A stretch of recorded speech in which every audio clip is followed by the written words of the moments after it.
السلام عليكم ورحمة الله وبركاته. ازيكم يا حبايبي؟ عاملين ايه؟ يا رب تكونوا بخير. النهاردة هنعمل وصفة جميلة قوي للبطاطس ومختلفة، وهتبقى يعني بجد طعمها مختلف وجميل، مقرمشة كده وجميلة قوي. بصوا، انا هجرب معاكم دلوقتي حتة او واحدة قطعة منها. بسم الله، اسمعوا الصوت.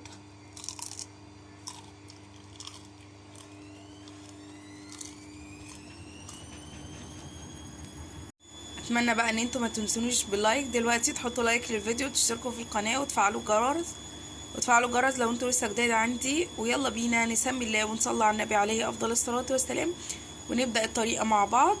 لا تنسوا الاعجاب بالفيديو والاشتراك في القناة تشجيعا لنا لنستمر بنشر المزيد ان شاء الله. معايا البطاطس زي ما انتوا شايفين، هبتدي اقطعها دلوقتي. هبتدي اقطع معاكم بقى البطاطس. هجيب البطاطسايه هقسمها نصين،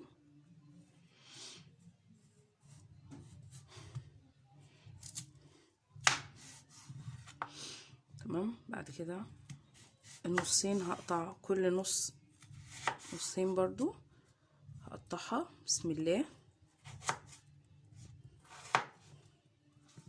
ممكن نقطعها نصين، نكبرها شويه، تمام. نكبرها شويه، تمام.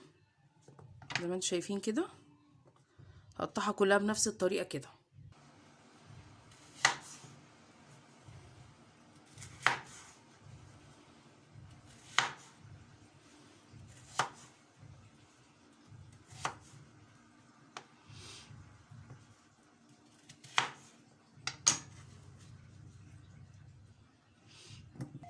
البطاطس اتقطعت، هجيب حله احط فيها نصها ميه، تمام. هبتدي اقلب فيها البطاطس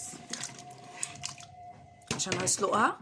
وبعد كده هحط لها نص معلقه ملح كبيره، وهرفعها على النار دلوقتي اسلقها. يعني تبتدي ان هي تدخل في السوا، هبتدي اصفيها من الميه. البطاطس بتاعتنا اتسلقت خلاص، صفيتها من الميه. هبتدي كده هي سخنه ارش عليها فلفل اسمر، تمام. ارش كده.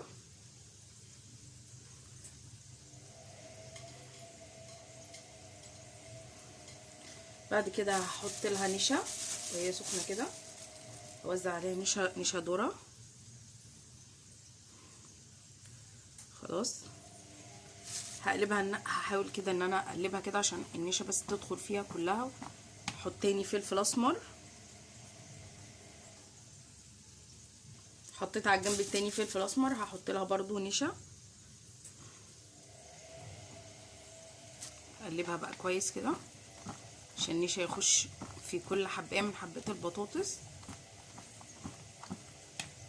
احط لها تاني شويه من النشا عشان تتغلف بس معايا كويس، بس كده تمام كده. بعد هجيب صينيه اللي هدخلها الفرن عندي. انا عندي هنا حاطه سمنه بلدي على زيت ذره. لو عندك زبده مفيش مشكله، زيت بس مفيش مشكله، زيت زيتون بيبقى احلى طبعا. خلاص، هبتدي ان انا اوزع كده شويه من الماده الدهنيه بتاعتي. خلاص،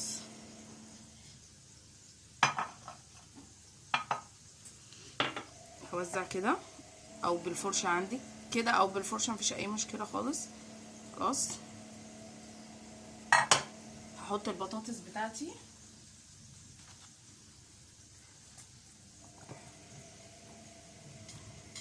احطها في الصينيه. خلاص، حطيت البطاطس وزعتها كويس. هبتدي بقى اجيب بقيه الماده الدهنيه بتاعتي وابتدي اوزعها كده. احاول ان انا اخلي الزيت يعني يجي على كل حبايه كده يغلفها. خلاص،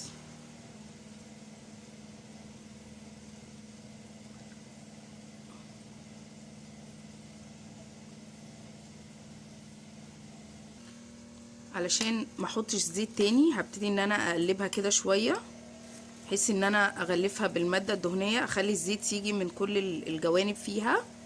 خلاص، اقلبها الناحيه التانية كده. الحته اللي ما شربتش زيت هقلبها كلها كده، تمام. عشان من تحت طبعا اصبح فيه الزيت او السمنه او الزبده بتاعتك. خلاص بقت مغلفة من تحت، بقت متكومة تحت. هتقلبيها كده الناحية التانية كلها. خلاص اتغلفت كلها بالمادة الدهنية بتاعتي. هدخلها دلوقتي الفرن تحمر كده وتتحمص معايا، وهوريكم شكلها. وقبل ما تتحمص معانا خالص يعني وهي في نص كده التحميصة بتاعتها، هجيب 5 أو 6 فصوص من الثوم زي ما انتم شايفين كده. هحط عليهم معلقة كبيرة من الزيت. خلاص هقلبهم فيها كويس. بعد كده الخطوة دي يا جماعة اختياري، اللي عايز يعملها يعملها، اللي مش عايز هو حر. هنحطهم بس على الايه البطاطس بتاعتي. تمام، هوزعهم كده. بتدي ريحة حلوة. خلاص بتدي ريحة حلوة للبطاطس، وبتديها طعم برضو كده يعني مختلف شوية. دي الخطوة دي اختياري، اللي عايز يعملها ماشي، مش عايز هو حر. هدخل تاني البطاطس الفرن عشان تكمل سوا وتحمير معايا، تحميص سوري. وده شكلها يا جماعة بعد ما طلعت معانا من الفرن. بصوا سامعين صوتها؟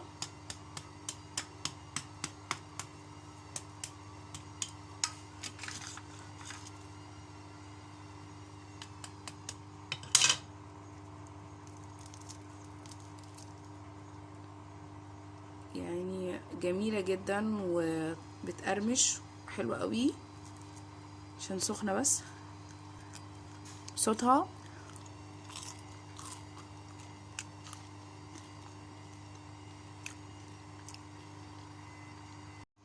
ودي البطاطس يا جماعة بعد ما قدمناها كده زي ما انتم شايفين، جميلة قوي وبتقرمش. طعمها تحفة. اتمنى بقى ان انتوا تدعموني وما تنسونيش باللايك والاشتراك في القناة. والسلام عليكم ورحمة الله وبركاته.